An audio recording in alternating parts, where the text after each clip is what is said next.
Boa noite, irmãos. Que a graça e a paz de Jesus esteja com todos. Vamos começar nossa reunião de oração, fazendo uma oração de invocação ao nosso Deus. Deus amado, Deus bondoso, nós queremos nesta noite nos colocar aqui, ó Pai, como igreja reunida em oração e também em estudo da Tua Palavra, invocando, ó Pai, o Teu nome, para que o Senhor, ó Pai, que é onisciente, onipresente, onipotente, possa estar trabalhando através do Teu Espírito Santo em cada coração, para que estejamos colocando diante de Ti os nossos anseios, as nossas dificuldades, também Te agradecendo pelas bênçãos que o Senhor tem dado e estudarmos, ó Pai, mais uma porção da Sua Palavra. Te agradecemos pelos irmãos presentes, também aqueles que têm acompanhado no seu lar, e por tudo isso te rogamos e pedimos em nome de Cristo. Amém. Abra sua Bíblia na carta de Paulo aos Romanos, capítulo 5. Eu farei a leitura dos 11 primeiros versos. Romanos 5, de 1 a 11.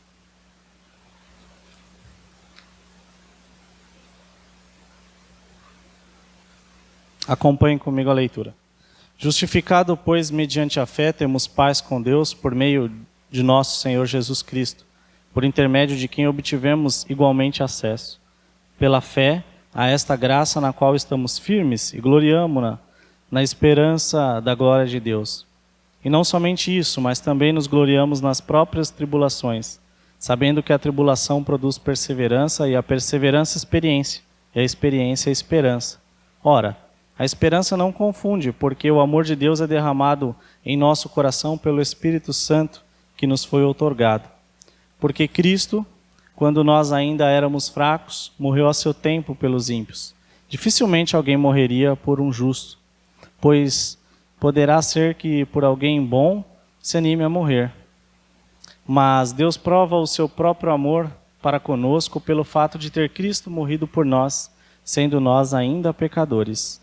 Logo, muito mais agora, sendo justificados pelo seu nome, seremos por ele salvos da ira. Porque se nós, quando inimigos, fomos reconciliados com Deus mediante a morte do seu Filho, muito mais, estando já reconciliados, serem salvos pela sua vida.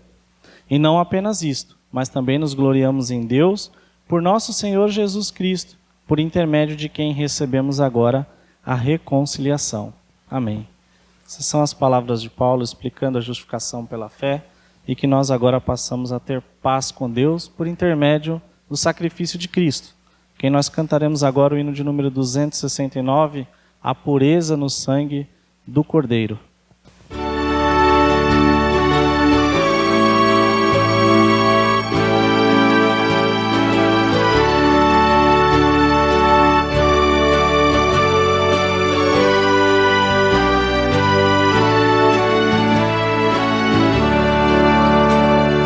Seja bendito o Cordeiro, que na cruz por nós padeceu.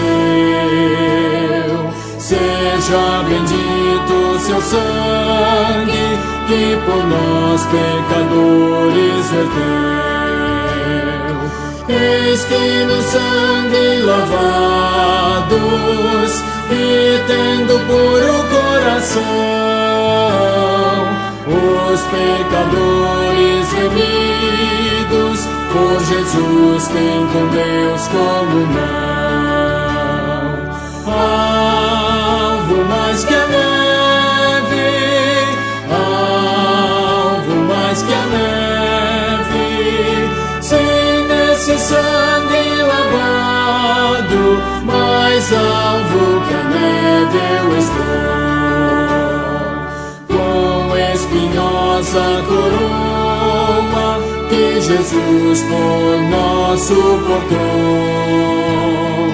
Oh, quão profundas as chagas que nos provam o quanto Ele amou. Eis nessas chagas pureza para o maior pecador, a quem mais alvo que a neve, o teu sangue transforma, Senhor. Alvo mais que a neve, alvo mais que a neve, sem necessidade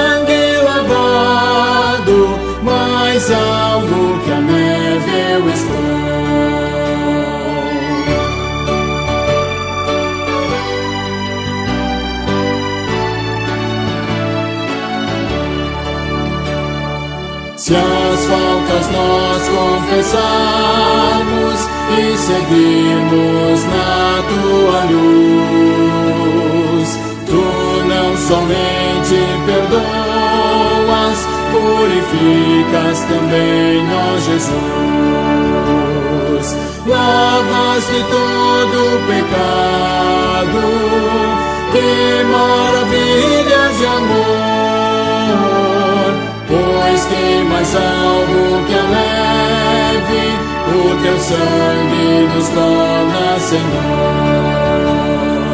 Alvo mais que a neve, alvo mais que a neve, sim, nesse sangue lavado, mais alvo que a neve eu estou.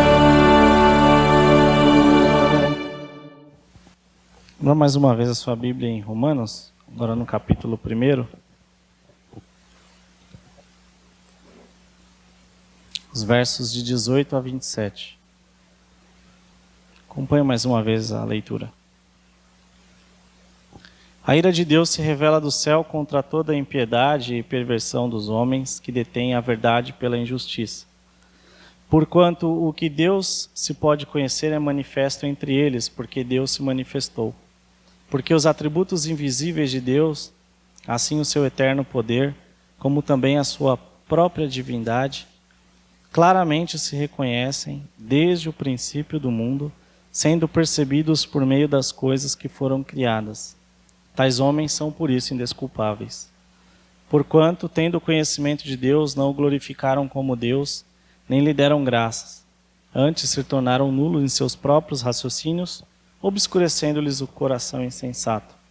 Inculcando-se por sábios, tornaram-se loucos, e mudaram a glória de Deus incorruptível em semelhança da imagem de homem incorruptível, bem como de aves, quadrúpedes e répteis.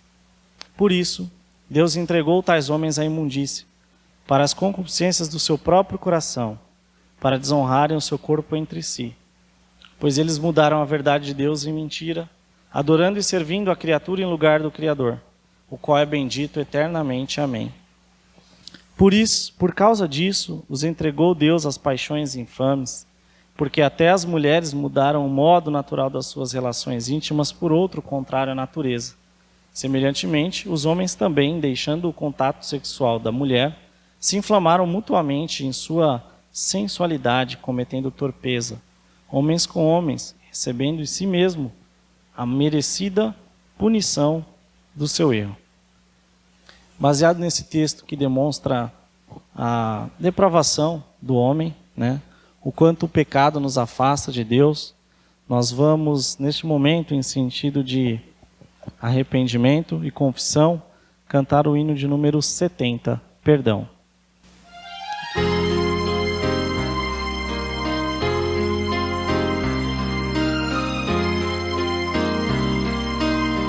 Se sofrimento te causei, ó Deus, e ao meu exemplo fraco tropeçou, e eu não andei nos bons caminhos teus, perdão, Senhor.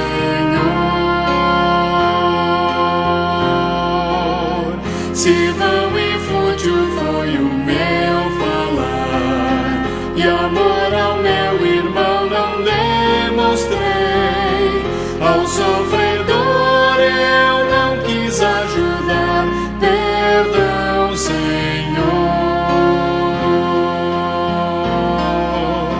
Se negligente foi o meu viver, sem me dispor a pelejar por ti, e firme em teu trabalho eu não quis ser, perdão, Senhor.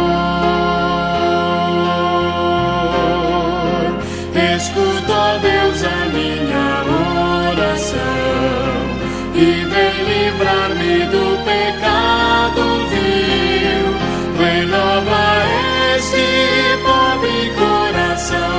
Amém, Senhor.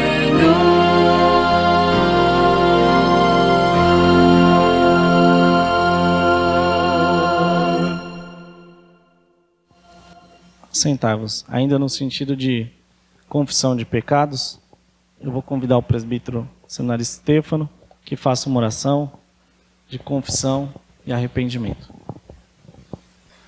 Ó Deus Santíssimo, o teu povo se achega à tua presença, reconhecendo, Senhor Deus, que somos pecadores e que sem a tua misericórdia, a tua graça, nós estaríamos mortos em nossos delitos e pecados. O Senhor foi misericordioso para conosco, o Senhor nos tirou do lamaçal, ó Deus, do pecado. O Senhor nos resgatou, ó Pai, das nossos pecados mais íntimos. O Senhor, ó Pai, nos fez enxergar que somos pecadores, primeiramente. O Senhor, ó Pai, tirou dos nossos lábios toda a palavra e os costumes, Senhor Deus, de palavrões. O Senhor, ó Deus, mudou a nossa mente e coração para obedecer a tua santa palavra.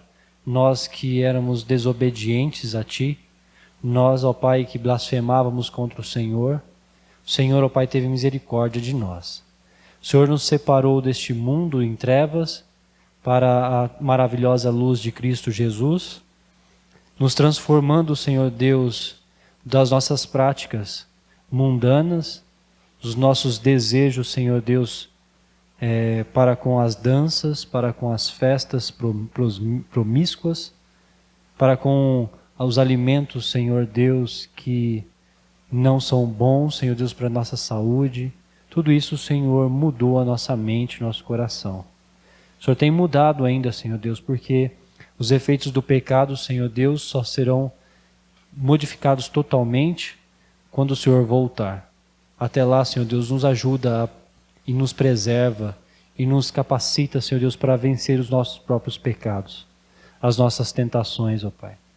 E que o Senhor, ó Pai, por meio de Cristo Jesus, Espírito Santo de Deus, nos ajude e capacite para vivermos em santidade diante ao Senhor.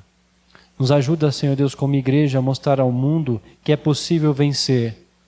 Vencer, Senhor Deus, aquilo que o mundo diz que é invencível, como o homossexualismo, como as outras práticas, Senhor Deus, de vícios, do cigarro,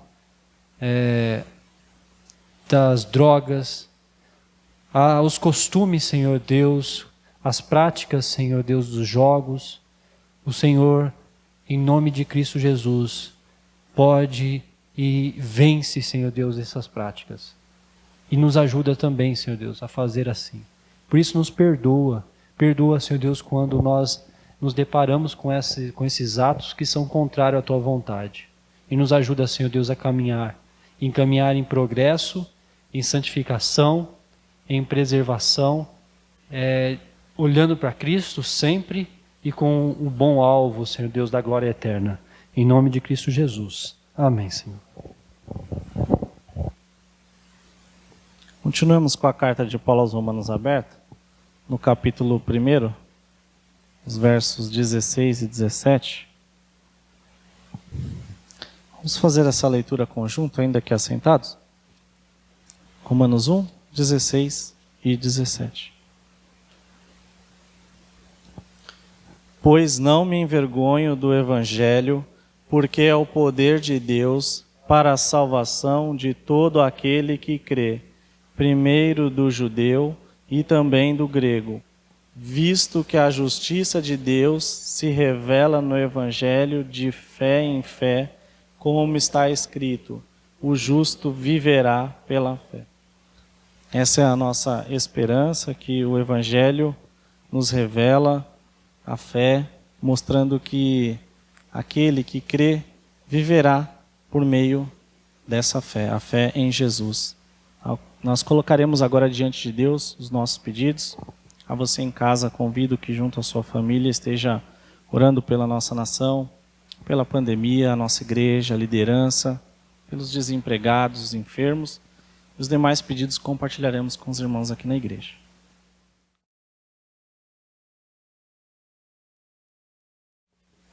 Vamos orar agora pela vida do nosso pastor, pedindo pelo estudo que teremos nesta noite. Deus santo e bendito, te pedimos que fale-nos através do teu servo, reverendo Valmir, que use a sua vida, ó Pai, na interpretação das Sagradas Escrituras, que os conhecimentos, ó Pai, do apóstolo Paulo, à igreja de Roma, possa, ó Pai, também ser aplicado a esta igreja, que possamos aprender de Ti e, ó Pai, a fazer aquilo que o Senhor requer de nós. Ajuda-nos e abençoa-nos, porque somos fracos, falhos e pecadores, mas o Senhor é misericordioso, bondoso e amoroso. Obrigado por tudo em nome de Cristo. Amém. Graça e a paz, nosso Senhor Jesus Cristo, meus irmãos, esteja sobre vocês, sobre todos nós, né? Amém. A você que nos acompanha também na sua casa, Deus continue também conduzindo a vocês com a sua graça, sua paz, com a sua sabedoria, que Ele nos conduza também neste momento aqui de estudo da Palavra de Deus, para que também possamos sermos edificados nesta noite. Estamos estudando aí os versículos iniciais. Eu quero ler novamente com os irmãos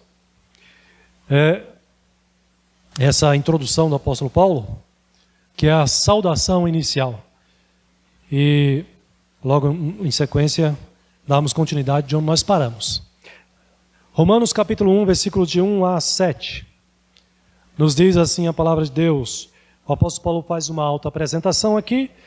Paulo, servo de Jesus Cristo, chamado para ser apóstolo, separado para o evangelho de Deus, o qual foi por Deus outrora prometido, por intermédio dos seus profetas nas Sagradas Escrituras, com respeito a seu filho, o qual, segundo a carne, veio da descendência de Davi, e foi designado Filho de Deus, com poder, segundo o Espírito de Santidade, pela ressurreição dos mortos, a saber, Jesus Cristo nosso Senhor, por intermédio de quem viemos a receber graça e apostolado por amor do seu nome, para a obediência por fé entre todos os gentios, de cujo número sois vós, chamados para serdes de Jesus Cristo, a todos os amados de Deus que estais em Roma, chamados para serdes santos, graça a vós outros e paz da parte de Deus, Pai, nosso Pai,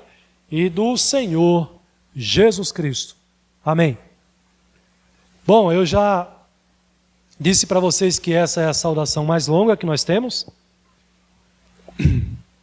na palavra de Deus. A menor é a de Tessalonicenses, apenas para situar aqui os irmãos. E nós vimos que o apóstolo Paulo inicia a sua carta aos cristãos de Roma, se apresentando primeiramente como servo de Deus, portanto, um escravo, né? Aqui no caso, escravo do reino, né? Escravo de Cristo, a serviço de Cristo. Não é um escravo nos termos humanos, da escravidão humana, forçado à sujeição do trabalho humano forçado, mas como servo de Deus. Eu mostrei para os irmãos que a palavra servo aqui é no mesmo sentido que foi o servo Moisés, o servo Abraão, o servo Davi. Na sequência aqui, ele diz que de quem ele é servo, né? Como nós também somos servos de Jesus Cristo. Toda pessoa convertida é servo de Cristo, é servo de Deus, na pessoa do nosso Senhor Jesus Cristo. E aí então ele sendo servo, ele se mostra como um servo fiel, que se entrega, né, plenamente ao Senhor Jesus Cristo. Logo na sequência ele vai trazer aqui também uma outra característica, uma outra apresentação que ele faz como apóstolo. E o apóstolo aqui é o mensageiro do evangelho, aquele que envia, aquele que leva a mensagem da salvação. E eu falei para os irmãos na sequência das características daquele que é apóstolo, né? Paulo, então, ele é um dos 12, né? É os 12 e mais o apóstolo Paulo. E o que isso significa? Que ele é também investido de autoridade, como os demais, tanto com respeito à doutrina que ele leva, a mensagem que ele leva para os cristãos, quanto também a sua própria vida. É alguém que tem autoridade dada pelo próprio Cristo, o Senhor da igreja. Ele é apóstolo, como foi também Cefas. Interessante aqui, Cefas, né? A relação que ele faz aqui, dizendo para os cristãos de Corinto que ele é apóstolo tanto quanto foi Cefas. Por que Cefas? Porque Cefas é Pedro, né? O apóstolo Pedro, líder dos apóstolos. Então ele quer dizer que ele está no mesmo nível, porque ele era, muitas vezes o seu apostolado era questionado, e ele está então mostrando a legitimidade do seu apostolado. Bom, característica do apostolado, eu disse para os irmãos que apóstolo é aquele que foi escolhido, chamado e enviado. Por quem? Por Jesus, né? Então, foi chamado e enviado pessoalmente por Jesus Cristo. Essa é uma das características. Uma outra característica de apóstolo é aquele que, qualificados pelo próprio Cristo para as suas tarefas, e foram testemunhas oculares das palavras e da obra do próprio Cristo e também da ressurreição. E aqui a questão é, mas e Paulo foi testemunha ocular de tudo isso? Foi, ele mesmo vai deixar claro, eu li esse texto para os irmãos aqui, que o próprio Cristo se revelou a ele. Ele inclusive vai dar o testemunho de que ele não precisou subir a Jerusalém e receber o ensinamento, o preparo, o treinamento pelos apóstolos, outros apóstolos. Ele vai dizer que ele recebeu do próprio Cristo Jesus. Então, uma outra característica de apóstolo é aquele que foi qualificado para essa missão, para essa obra, pelo próprio Cristo, e também foi testemunha ocular de Cristo, da sua obra e da sua ressurreição. Uma outra característica é que o apóstolo foi dotado numa medida especial, recebeu um dom especial do Espírito Santo para realizar esse ministério, realizar essa obra. Os apóstolos, eles curaram, eles fizeram sinais, foram confirmados, né? É o próximo ponto aqui. A missão deles foi confirmada por Deus por sinais e milagres, né? Vocês veem vários relatos deste fato, né? Em livro de Atos, por exemplo, que é o desenvolvimento da igreja, e também em algumas cartas do apóstolo Paulo e também com relação ao apóstolo Pedro lá em Atos. Seu ofício, o ofício do apostolado, irmãos, nas Escrituras, ele não é um ofício voltado para a igreja local. Ele foi chamado para ser apóstolo e, portanto, da igreja universal, da igreja de Cristo, em todo o mundo, em toda a terra. Ok? Tanto é que nós estamos aqui, como cristãos desse tempo presente, sendo também instruídos, ensinados pelos apóstolos de Cristo. Aí você vai fazer uma comparação com os apóstolos dos dias atuais, com essas características, né, que eu estou mostrando aqui para os irmãos. Bom, o chamado para ser apóstolo significa, quando ele diz aqui o chamado, né, ele diz aí no versículo 1, Paulo, servo de Cristo, de Jesus Cristo, chamado para ser apóstolo. Significa que ele foi eficazmente chamado por Deus. Paulo não fez um concurso para ser apóstolo. Ele não fez um vestibular para ser apóstolo. Ele foi chamado por Deus. Aqui é a questão da vocação, né? Foi chamado por Deus, chamado eficazmente para tal ofício, pelo próprio Deus. E ele vai dizer que foi desde o princípio, né? Chamado, separado para o Evangelho, o qual, versículo 2, o qual foi por Deus outrora prometido por intermédio de seus santos profetas, nas sagradas Escrituras. Aqui em Gálatas 1, 15 e 16, ele vai dizer que desde o princípio Deus o havia designado para pregar o Evangelho. É o que nós pastores também entendemos na nossa vocação. Deus não nos escolheu assim a queima-roupa. No seu propósito ele escolheu desde a eternidade, não só para a salvação, mas também para o ministério da pregação da palavra. Então, Paulo vai dizer que desde o princípio Deus o havia designado para pregar o Evangelho. Não é? Então, na mente de Deus, o propósito eterno do Senhor já havia separado, escolhido Paulo para a pregação do Evangelho. Este Evangelho, ele diz também na carta, não é dele, né? Ele diz no versículo 1, separado para o Evangelho de Deus. Veja o cuidado do apóstolo Paulo aqui. O evangelho que ele prega não é dele. Portanto, o evangelho que o pastor prega também não é dele. O evangelho que o crente prega também não é dele. O evangelho que nós pregamos, assim como o de Paulo, é o mesmo. É o evangelho que é de Deus. Ele é a boa nova, esse evangelho é a boa notícia, boa nova é a boa notícia da salvação que Deus envia ao mundo perdido em pecado. No versículo 2, Paulo considera o evangelho, a mensagem do evangelho, não só a mensagem da carta aos Romanos ou os 4 evangelhos, mas todo o ensinamento do Antigo e do Novo Testamento também. Porque ele diz aqui para nós, o qual foi por Deus outrora prometido por intermédio dos seus profetas nas Sagradas Escrituras. Então, a palavra de Deus como sendo uma unidade, como sendo uma mensagem só. Nós não podemos fazer uma divisão, uma separação, considerar apenas a palavra de Deus, o Novo Testamento e o Velho Testamento como sendo uma palavra ultrapassada. Na verdade, a palavra, quando nós nos referimos ao Evangelho de Deus, nós entendemos como toda a Escritura, Antigo e Novo Testamento. E aí vem a explicação aqui, na sequência. O Antigo Testamento contém as promessas de Deus. No Antigo Testamento você tem várias promessas. A promessa do Messias, a promessa do novo céu, da nova terra. Você tem o Antigo Testamento fazendo essas promessas e o Novo Testamento revelando essas promessas, o cumprimento dessas promessas também.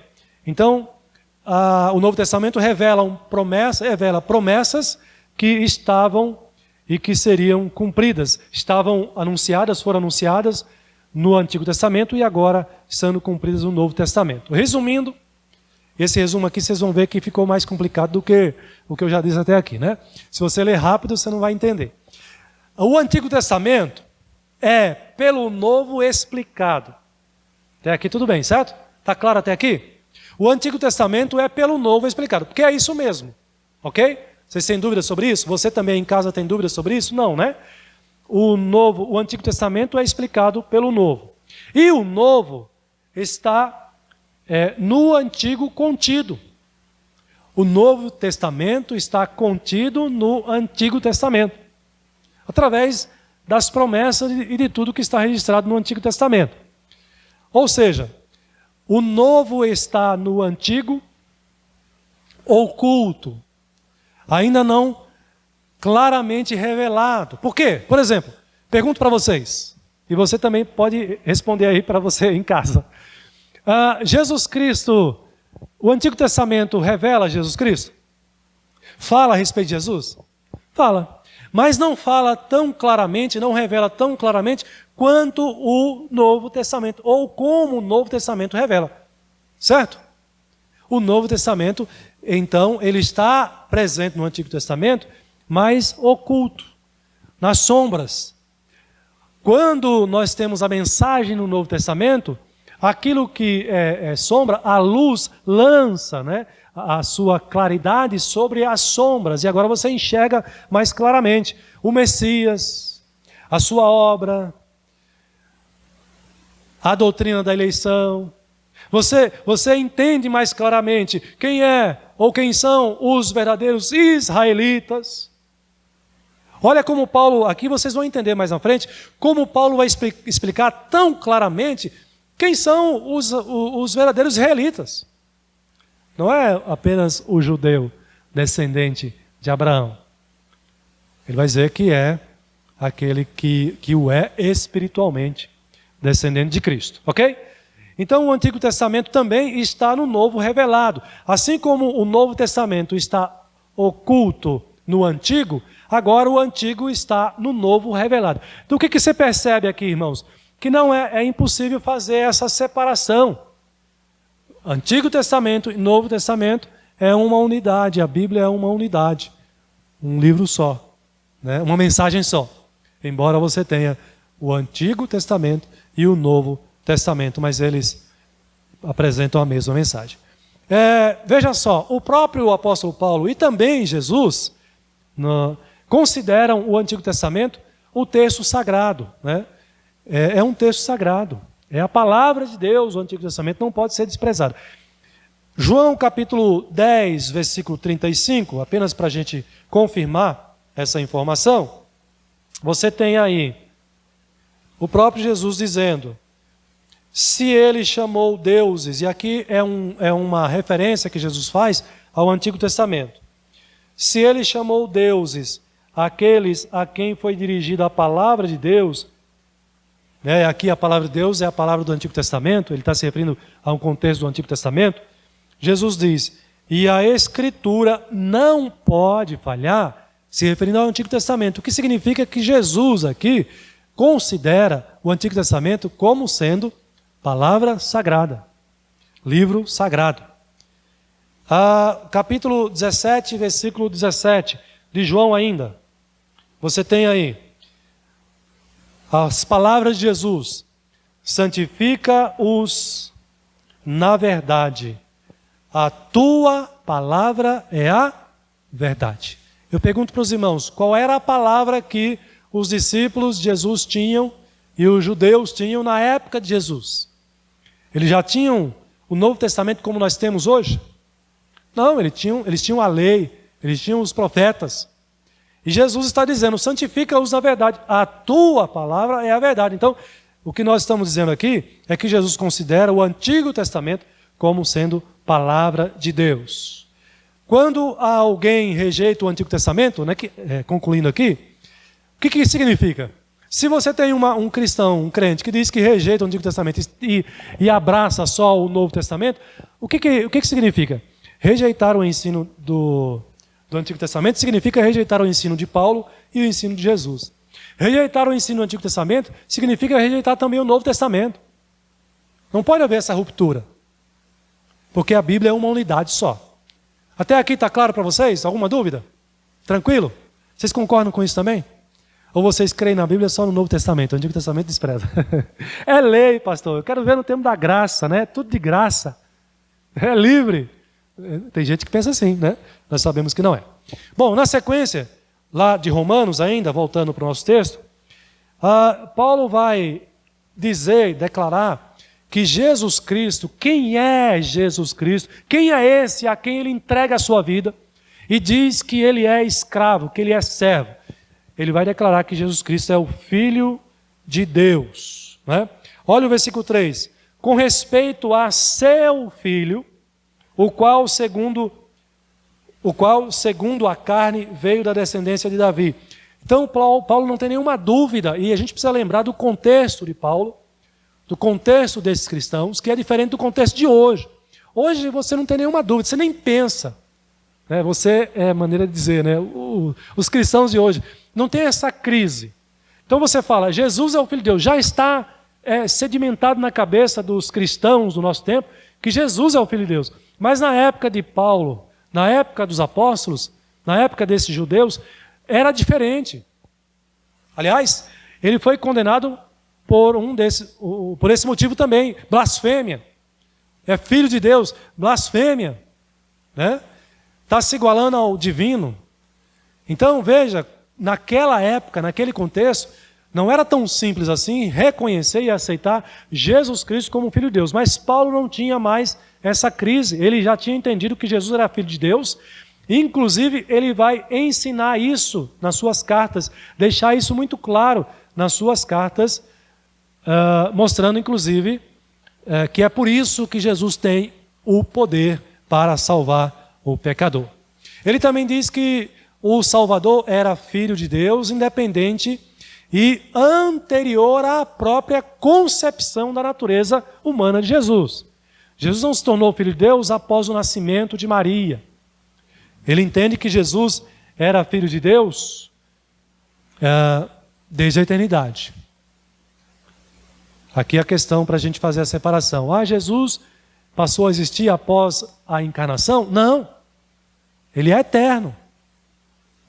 E ele é Filho de Deus desde toda a eternidade. É o que é dito aí na segunda frase aí. Jesus é o Filho de Deus desde toda a eternidade. Portanto, ele é divino. Ele é Deus. E esse é o ponto aqui do apóstolo Paulo. Quando ele diz que Jesus é com respeito a seu Filho. Observe que na tradução aí, a palavra filho aparece em caixa alta, não aparece em letra minúscula. a palavra filho, né? A primeira letra aparece em letra maiúscula para mostrar que esse é o entendimento do apóstolo Paulo. Ele diz que ele veio segundo a carne. Então aqui é interessante, veja, Paulo está dizendo, olha, Jesus com respeito a seu filho, ele está se referindo a um tempo anterior à encarnação de Cristo, anterior ao nascimento de Jesus. Por que, pastor, você tem esse entendimento? Porque é isso que está aí no texto. Se você observar com mais atenção, Paulo está dizendo, com respeito a seu filho, o qual, segundo a carne, veio da descendência de Davi. Então Paulo está colocando a condição de Jesus de ser filho antes mesmo da sua encarnação. Ele diz, Jesus já era filho. Ele sendo filho, ele veio. Ele se encarnou. Ele veio segundo a carne. Veio da descendência de Davi. Então, significa que Paulo está ensinando que Jesus é de fato Deus, né, da natureza divina. E aí você tem esses textos que confirmam isso também. E pegando aqui o capítulo 9, deixa eu confirmar aí mesmo de Romanos, capítulo 9, versículo 5. Vamos ver, o apóstolo Paulo diz, deles são os patriarcas e também deles descende Cristo. Paulo aqui está se referindo àquela questão dos judeus e gentios. E Paulo está dizendo, olha, de fato, dos judeus são os patriarcas.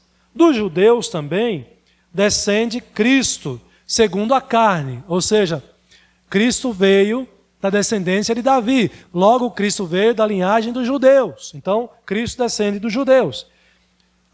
O qual é sobre todos. E aí ele vai afirmar, Deus bendito para todos sempre. Amém. Oh, que palavra bonita de Paulo. Quem Paulo está dizendo que é Deus bendito para todos sempre? Quem? Este que ele apresenta lá no capítulo 1 como sendo filho de Deus. Jesus Cristo. Aquele que ele diz assim, a este eu me coloquei na condição de servo. Eu me entreguei totalmente a esse.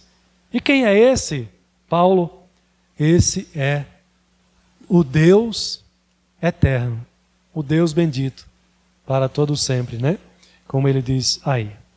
Ok, e os outros textos também vão nessa mesma direção, Tito, Colossenses e Filipenses também, reafirmando a divindade de Jesus Cristo, nosso Senhor, nosso Salvador. Nos dias de hoje, nós temos uma denominação que diminui a deidade de Cristo.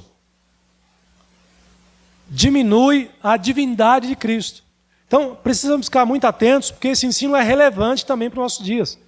Porque se a maioria dos cristãos não tem crise com respeito à divindade de Jesus, à deidade de Jesus, de recebê-lo como Deus eterno, mas há ensinamentos, há correntes de ensinamento que vão na direção contrária nesse sentido. Então, é importante nós entendermos isso claramente. O Deus, o nosso Salvador, ele é o Deus eterno, o Filho de Deus. Filho sem renunciar à natureza divina, assumiu também a natureza humana. Isso aqui, eu creio que os irmãos aqui, o nosso ambiente presbiteriano, não tem muita dificuldade com relação a esse entendimento. Até porque vocês, quando fizeram a classe de catecúmenos, estudaram muito sobre isso, né? As duas naturezas de Cristo. Lembra, Rafael? Né? A natureza divina e a natureza humana. E aqui, mas é importante porque às vezes passa despercebido na mente do crente, não é? Jesus, quando ele assume a natureza humana, ele deixa de ser divino? Não. Ele continua sendo Deus, a natureza divina e a natureza humana. E Jesus, quando é assunto aos céus, quando ele adentra um ambiente celestial na presença de Deus, ele deixa de ser homem? Não. Não é esse o ensinamento das Escrituras. Ele carrega consigo, e isso é bênção para nós, porque diante do trono de Deus, ele representa a vocês, seres humanos, e a mim também, diante do Pai. Ele carrega a nossa natureza humana. Então Jesus, ele será eternamente Deus homem. E ele habitará conosco. Ele terá toda a condição de habitar conosco, inclusive por conta da sua natureza humana. Se Jesus fosse apenas divino, como habitaria conosco? Corporalmente, presencialmente. Mas olha a bênção aqui da encarnação para nós também, além da salvação. Nós temos o privilégio de ter a presença pessoal, física de Cristo. Teremos no novo céu, na nova terra. Porque Jesus, ele é humano e divino, e ele não pode abrir mão nem de uma nem de outra natureza. Ele aceitou isso espontaneamente e por amor a nós. Foi o preço que o Pai pagou e que o Filho pagou também. Ele assumiu a natureza humana com todas as consequências, menos o pecado, obviamente, não é? Com toda a fraqueza humana. Por isso que Jesus, na sua humanidade, ele não carregou a sua potência, né?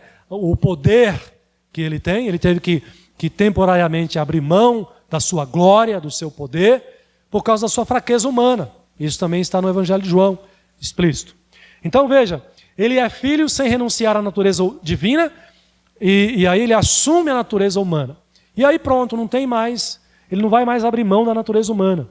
Ele está, inclusive, agora na presença de Deus, com a sua natureza humana. Esse Jesus é assim agora. Jesus é humano e é divino também.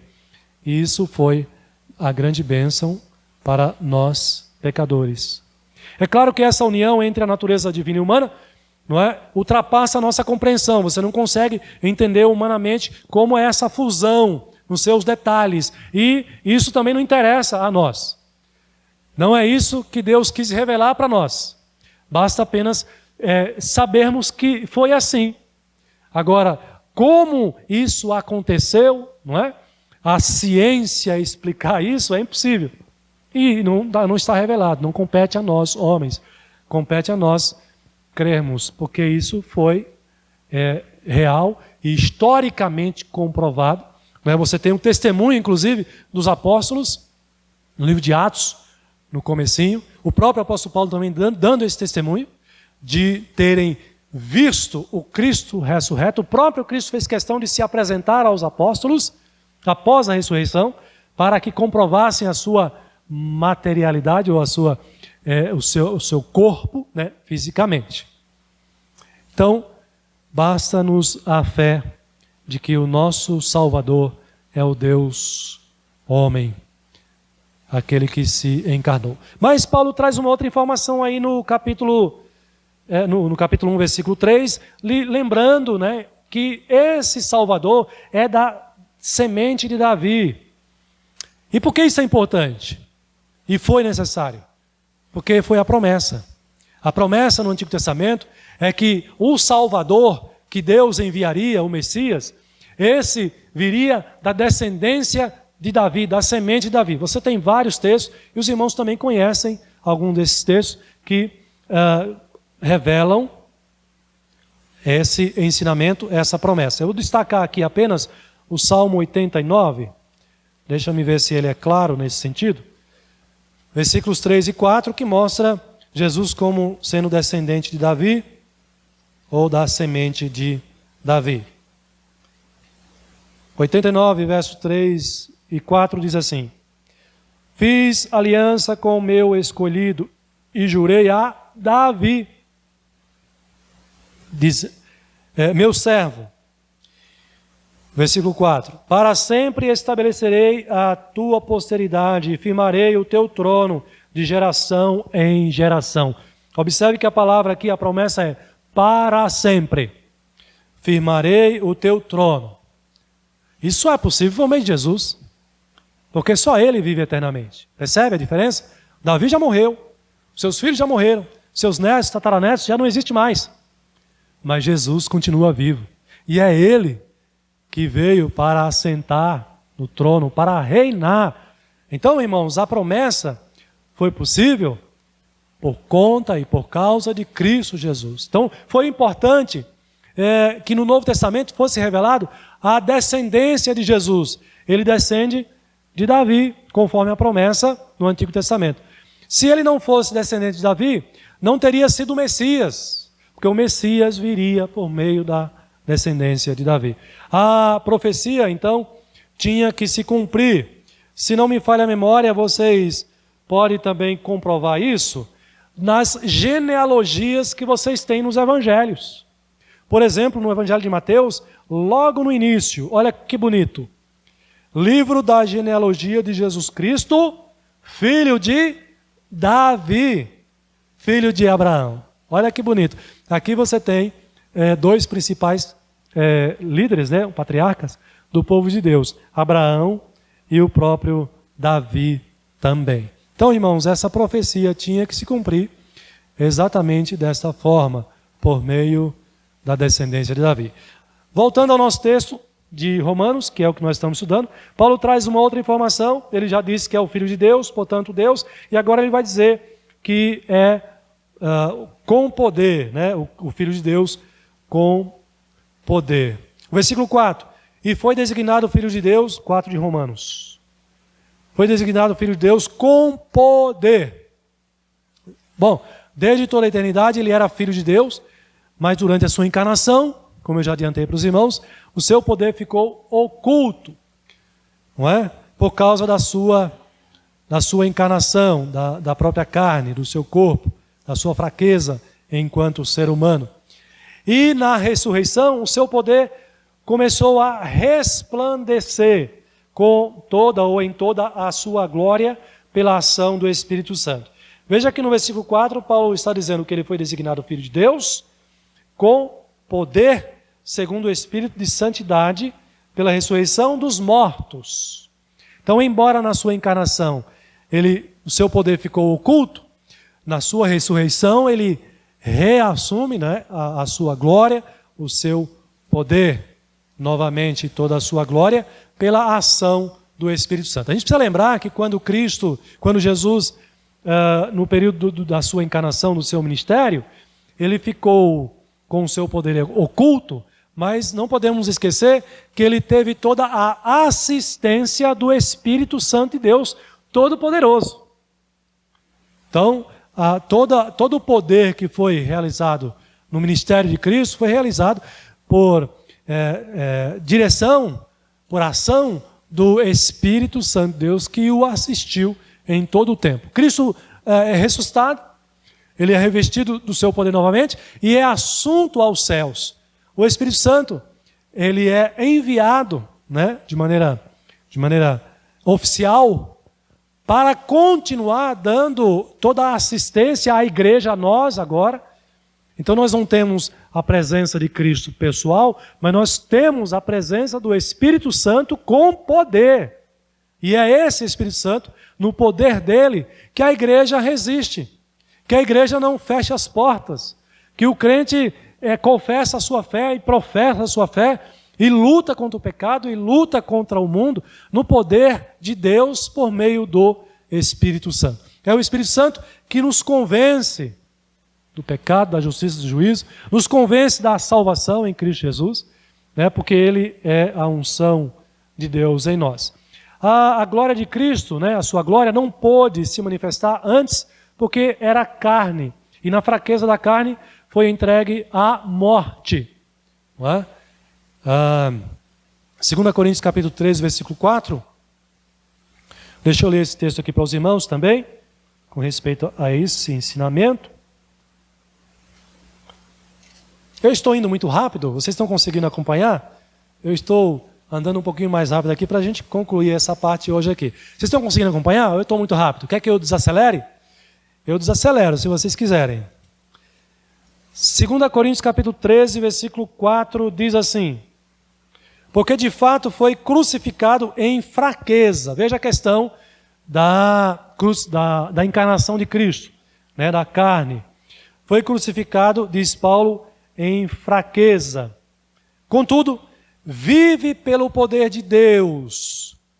Vive, não mais em fraqueza. O Cristo ressurreto. Porque nós também somos fracos nele, mas vivemos com ele para vós outros pelo poder de Deus. Então a questão aqui, o meu ponto, é a questão da fraqueza na carne, não é? Por isso aqui explica então o ocultar do poder de Cristo no período da sua encarnação. Eu separei esse texto aqui de João 6:63, que é o próprio Jesus que traz aqui essas palavras. O interessante aqui é que essas palavras se referindo a ele próprio. João 6:63, Jesus diz assim: o Espírito é o que vivifica, a carne para nada aproveita. As palavras que eu vos tenho dito são Espírito e são vida. Aqui dizem os teólogos que Jesus Cristo se refere à sua própria encarnação, à sua própria carne. E como nós acabamos de ler agora o apóstolo Paulo, não é? Que diz que em fraqueza ele foi crucificado. A carne, aí a gente faz um paralelo até para a nossa realidade. Para que serve? A triste realidade serve para ser sepultada para a morte. Enquanto a vida, ela tem a sua função. Mas quando lhe sai o Espírito deixa, para que mais serve a carne? A não ser para ser sepultada, guardada dentro da terra. Então, essa questão aqui, mas a ressurreição, ele ressuscita então em poder. Então, na morte, ele desfez essa fraqueza. Jesus é fraco no sentido de não estar revestido do seu poder enquanto encarnado. Ele é morto e sepultado. E na morte, então, essa fraqueza ela é desfeita pelo poder da ressurreição. Ele rompeu toda a ligação com o pecado e a morte pelo poder do Espírito, que também vivificará o nosso corpo. Então, Jesus é ressuscitado perfeitamente e com poder agora. E aí isso aponta também para a promessa a qual nós aguardamos também. O nosso corpo hoje corrompido pelo pecado, ele para nada servirá. Mas pelo poder de Deus, através do Espírito Santo, nós ressuscitaremos. E o nosso corpo será vivificado, assim também a semelhança do corpo de Cristo também. No caso de Cristo, com todo o poder e com toda a glória. Então, irmãos, a partir daquele momento, então, Cristo não mais viveu em fraqueza. Que momento? Da sua ressurreição. Ele não mais vive em fraqueza da carne, mas no poder do Espírito Santo. Então, no grande poder, o nosso Salvador, divino, humano agora, agora e antes, mas agora no estado perfeito, ele então envia o seu Espírito, derrama o seu Espírito sobre a igreja, dando força, convicção, coragem, iluminação. Você tem isso lá no início, essa promessa, não é? Jesus pedindo para os discípulos, os apóstolos permanecerem em Jerusalém, porque ele derramaria o Espírito com poder, a palavra dinamis ali no grego, né? Mostrando essa força do Espírito Santo, que revestiria os apóstolos de força, de convicção, de coragem, de iluminação, eles resgatando todo o ensinamento de Jesus Cristo, que aliás foi promessa de Jesus, o Espírito Santo seria enviado para fazê-los lembrar de todo o ensinamento de Jesus Cristo. E é esse mesmo Espírito que opera na sua vida hoje, opera no seu coração, opera na sua mente, dá convicção, dá coragem, fortalece a sua fé. É esse Espírito Santo que agiu na vida de muitos mártires do passado e ainda hoje, muitos missionários pregando o Evangelho em países que são hostis ao Evangelho, às Escrituras. É Ele quem nos fortalece e que nos dá o poder para vencermos o mal, o pecado e professarmos a nossa fé neste mundo. Então, nessa força, o Evangelho de Jesus Cristo, nosso Salvador, o Salvador ressurreto, ele é exaltado. Ele começou a transformar a vida de muitas pessoas, né, no passado e continua fazendo assim ainda hoje também. O Salmo 104, versículo 30, a respeito desse Evangelho, diz assim: envias o teu Espírito, eles são criados e assim renovas a face da terra. Há quem diga, que critique injustamente os presbiterianos ou a teologia reformada, por não valorizar a doutrina ou o próprio Espírito Santo, o que não é verdade. Nós entendemos profundamente e cremos no papel e na importância da ação do Espírito Santo na vida da igreja, de Cristo na terra. Nós cremos que o Espírito Santo é quem aplica em nós a palavra, é quem nos ilumina, é quem nos encoraja, é quem nos anima, é quem nos cura, o poder de Deus sendo aplicado em nossa vida através do Espírito Santo. Então, se a comunicação da vida é atribuída ao Espírito Santo, conforme o Salmo e conforme outros textos também, veja o que estamos dizendo aqui. A comunicação, o Espírito Santo é quem comunica a vida, é quem atribui a vida ao pecador, né, à terra. Não é lógico também que aqui em Romanos 1,4, a renovação da vida, ou seja, a ressurreição de Cristo, lhe seja também atribuída. Deus age por meio do Espírito Santo para ressuscitar Jesus Cristo. Essa é a ideia aqui, esse é o ensinamento. Então, se a comunicação da vida é atribuída ao Espírito Santo, o que impede também de entendermos, ou o que impediria o Espírito Santo de também renovar? Não, se ele atribui a vida, se ele dá a vida, o que impede ele de renovar? Ou seja, de fazer acontecer algo que já existe. Cristo morreu. O Espírito Santo ressuscita Jesus Cristo. Ah, pastor, mas quem morreu não tem mais a vida. É fato, é claro. Mas ele quem dá a vida. E aí, aqui a gente aplica no nosso caso aqui, não é? Por meio da palavra sendo pregada, o Espírito Santo renova por meio do Evangelho. Redime o pecador, né? A obra da salvação, da redenção. Então, o versículo 4 termina dizendo que Jesus Cristo, nosso Senhor. Então, aqui está o coração do Evangelho. Quem é o coração do Evangelho? Jesus Cristo, o nosso Senhor. Sem Ele, a salvação é impossível, conforme Romanos 8:1 também declara isso. E você pode conferir aqui rapidamente também, Romanos 8:1. Olha que texto bonito, que aliás alguns de vocês sabem de cor, né? Agora, pois, já nenhuma condenação há para os que estão em Cristo Jesus.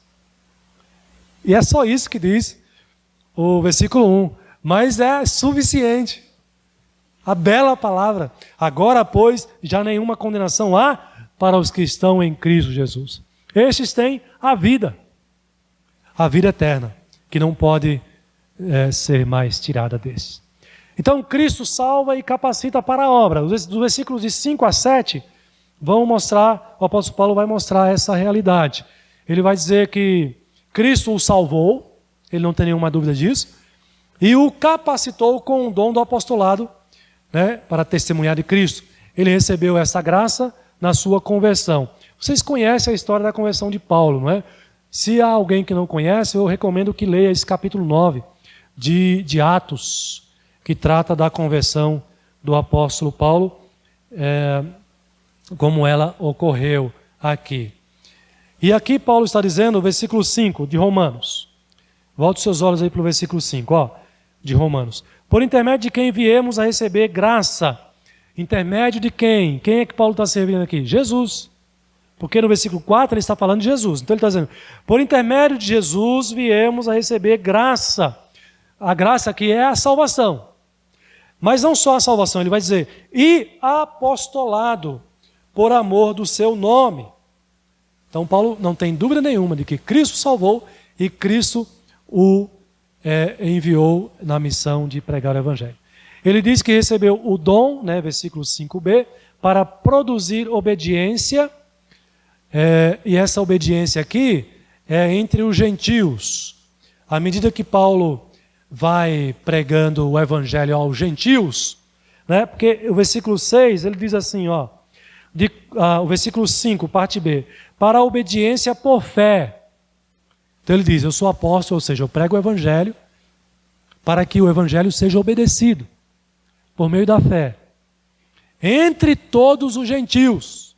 E aí ele diz no versículo 6, de cujo número sois também vós, chamados para serdes de Jesus. Então Paulo está se referindo aqui aos cristãos romanos, e ele diz, olha, eu sou apóstolo, recebi de Cristo a graça e o apostolado para pregar o evangelho para vocês, para que esse evangelho fosse obedecido.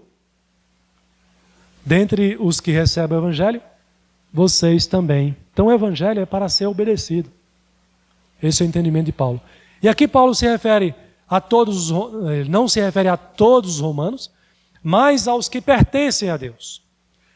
Os que obedecem são aqueles que creem no evangelho. O versículo 7 diz assim, a todos os amados de Deus.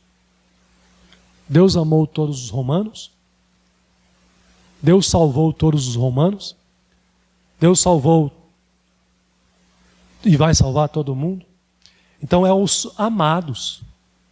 Ele diz aqui, porque estáis em Roma, chamados, olha o chamado de novo. É interessante Paulo usar a palavra chamado aqui, ele tinha usado para ele. Ele disse que ele foi chamado para o evangelho, para o apostolado.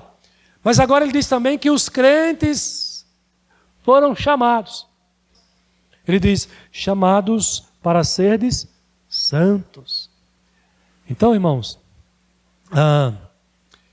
Paulo aqui não se refere a todos os romanos e nem a todas as pessoas do mundo inteiro, mas se refere aos que pertencem a Deus, aos que foram eleitos para esta graça. Portanto, eles são agora de Jesus Cristo, não é? Porque o evangelho é de Jesus. E aí todos os textos que embasam, que confirmam também. E aí na sequência, nós concluímos então que nem todos são filhos de Deus, porque nem todos também serão salvos. Mas os salvos foram chamados para a obediência. Então, pastor, eu sou salvo. Acabei de aconselhando uma irmã, ela deu testemunho da salvação dela. Tanto ela quanto vocês, quanto nós, se nós afirmamos que fomos salvos, não existe salvação sem essa implicação. Você foi salvo para um objetivo. E Paulo está mostrando isso aqui. Você foi salvo para obedecer ao evangelho. Ou seja, você foi salvo para obedecer a Deus por meio das Escrituras, por meio do evangelho. Então ele diz aqui, os salvos foram chamados para a obediência a Cristo por meio de Cristo, pois Ele é quem os capacita. Eu não consigo obedecer a Bíblia, não consigo nem entender a Bíblia, é um livro difícil. O Espírito Santo ilumina, o Espírito Santo capacita.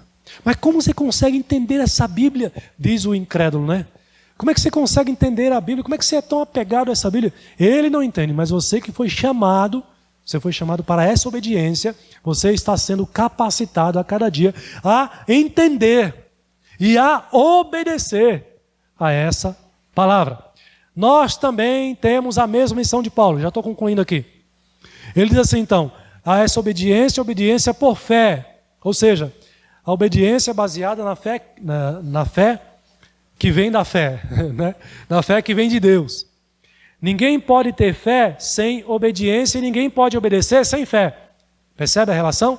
Obedecer conforme a vontade de Deus. É preciso ter fé para obedecer. E você só consegue obedecer se você tiver a fé, vice-versa. Os salvos, então, de Roma, davam esse testemunho de fé e de obediência. E Paulo mostra isso aqui em outros versículos também. Meus irmãos, assim também deve ser conosco. Se nós professamos a fé, se nós dizemos que somos crentes, se nós dizemos que temos fé em Deus, fé em Jesus, cremos na palavra, é questão intrínseca.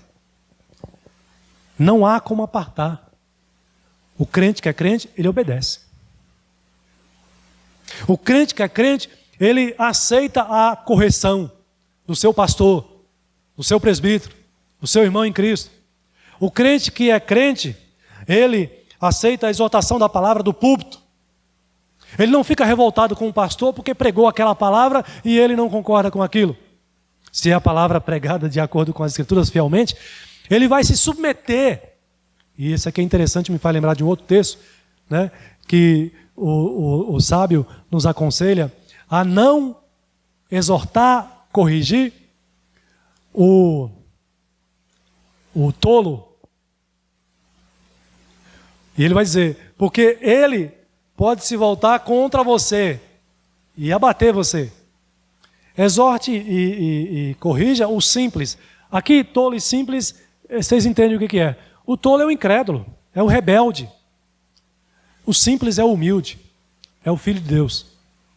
Então ele pode estar errado e apoiado no seu erro, achando que está certo, convencido totalmente. Mas se ele ouve a palavra de Deus, ele se submete e muda a sua vida. Se você já foi salvo, também tem a missão, assim como Paulo, irmãos. Esse é o ponto de Paulo aqui. Ele está escrevendo para cristãos romanos, porque a palavra ele pregou para os romanos e ele continua levando esse evangelho para os romanos, os cristãos de Roma. Assim como ele, nós também temos a missão de pregar o evangelho. E eu quero concluir com essa aplicação aqui, irmãos. Se Cristo te capacita, e se você é crente, ele te capacita. O que te falta fazer para fazer discípulos? Você está fazendo discípulos para Cristo? Você está com essa meta, com esse objetivo, com esse propósito? Você vive em função de testemunhar Jesus para as pessoas à sua volta? De trazê-las aos pés de Cristo? O que te falta para fazer isso? Se já sou de Cristo, se tenho a sua graça, se sou capacitado por Ele, então só me resta dedicar-me à sua obra. É como disse um outro servo de Deus, né? Eis-me aqui. Meus irmãos, preguemos o evangelho. Essa é a nossa missão de ouro, né? Eu quero dizer, valiosa neste mundo aqui. Jesus não chamou anjos e nem vai chamar anjos e nem vai usar outras pessoas, mas vai usar você e eu para pregarmos o evangelho. Nós que somos os seus servos, como foi Paulo. Nós que temos a sua graça como Paulo teve. Nós que temos e somos capacitados para conhecer e obedecer o seu evangelho. É nós que Cristo quer usar. Então diga para o Senhor no seu coração e na sua mente: eis-me aqui, usa-me. Me capacita a cada dia e me usa para testemunhar de Cristo para o evangelho. Amém. Você de casa também. Que o seu testemunho seja Cristo para as pessoas, seus familiares e todos à sua volta. Vamos orar, meus irmãos, concluindo o nosso culto de hoje, encerrando. Os irmãos se coloquem em pé. Convido você também na sua casa a orar comigo nesse instante e nos despedirmos na paz e no amor de Cristo. Senhor Jesus, nosso Salvador, a Ti rendemos toda a graça, toda a gratidão, todo o louvor. A Ti, Deus Pai, nosso Senhor, o Criador, o Redentor de toda a criação. A Ti rendemos toda a nossa adoração, todo o nosso louvor e toda a nossa gratidão também. A Ti, ó Deus Espírito Santo, rendemos toda a nossa gratidão, toda a nossa exaltação, reconhecendo que o Deus Trino tem trabalhado com este objetivo da nossa redenção, da nossa salvação e da redenção de todas as coisas que o Senhor criou. Senhor, eis-nos aqui, Pai. Usa-nos, ó Deus, para a pregação do Teu Evangelho, para fazermos mais discípulos para o Senhor. Dá-nos mais da Tua sabedoria e diligências, ó Deus, para aproveitarmos cada oportunidade que o Senhor mesmo nos dá. Dá-nos, ó Deus, um coração mais cheio de compaixão pelas almas, pelas pessoas que estão perdidas neste mundo, Pai. Faz com que o nosso coração, ó Deus, esteja ardendo, Senhor, de compaixão pelos perdidos. Tem misericórdia de nós, tem misericórdia, Senhor, dos que se perdem. E envia-nos, ó Deus, usa-nos, ó Pai, para que muitos sejam salvos, para a Tua glória, para a alegria deles e para a nossa também. Agora, Senhor, leva-nos em paz, guardados e amparados pelo Teu poder, e que possamos encontrar também o nosso lar e aqueles que também não estão com todos aqui, os seus familiares, guardados e amparados pelo Senhor. Permita que possamos desfrutar do restante do dia dessa semana, na Tua paz, na Tua alegria e na Tua proteção, Senhor. É o que nós te pedimos e agradecemos em nome de Jesus. Amém. Meus irmãos, que Deus os leve em paz, e a você também na sua casa, que Deus continue derramando a sua graça, a sua paz e a sua proteção sobre você e todos os seus familiares. Amém.